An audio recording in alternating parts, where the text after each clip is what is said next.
কিছু কিছু মেয়ে আছে যারা নিজের বাড়ি, শ্বশুর বাড়ি অথবা বাবার বাড়ি যেখানেই যাক না কেন সেখানেই তাদের রান্না করে সবাইকে খাওয়াতে হয় এবং খেতে হয়। আমিও তাদের দলে। অনেকদিন পর বাবার বাসায় বেড়াতে চলে এসেছি।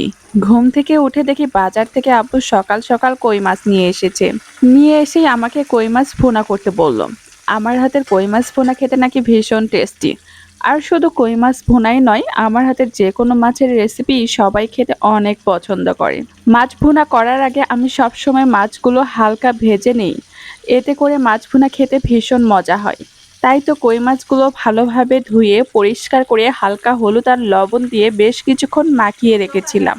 এরপর একটা ফ্রাই প্যান চুলার উপরে বসিয়ে দিয়েছি আর সেখানে পরিমাণ মতো তেল দিয়েছি।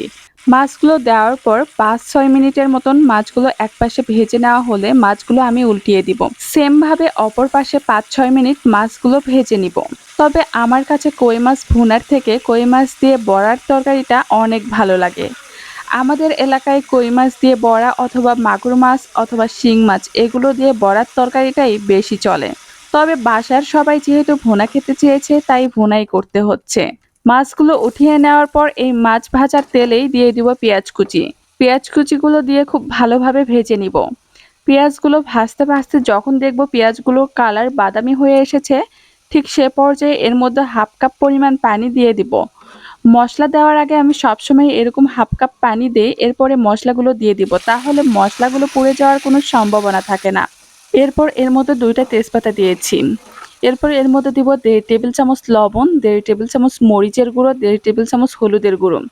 এরপর দিব আদা, রসুন আর জিরার বাটা। সবগুলো মশলা দেওয়া আমার হয়ে এসেছে। এ পর্যায়ে খুব ভালোভাবে নাড়াচাড়া করে সবগুলো মশলা মিক্সড করে নিব। মশলাগুলো মিক্সড করা হয়ে আসলে এ পর্যায়ে ৫-৭ মিনিটের মতন মশলাগুলো কষিয়ে নিব। ৫-৭ মিনিট পর যখন দেখব মশলাগুলো সব কষানো হয়ে এসেছে, ঠিক সে পর্যায়ে এর মধ্যে পরিমাণ মতো পানি দিব। পানি দেওয়ার পর সবগুলো মশলা খুব ভালোভাবে আর একবার নাড়াচাড়া করে নিব।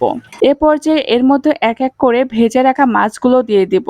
মাছ দেওয়ার পর ১৫ থেকে ২০ মিনিটের মতন রান্না করলেই রেডি হয়ে যাবে কই মাছ ভুনা।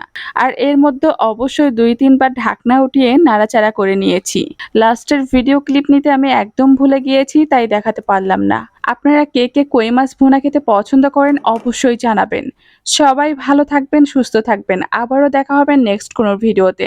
Thank you so much for watching my video.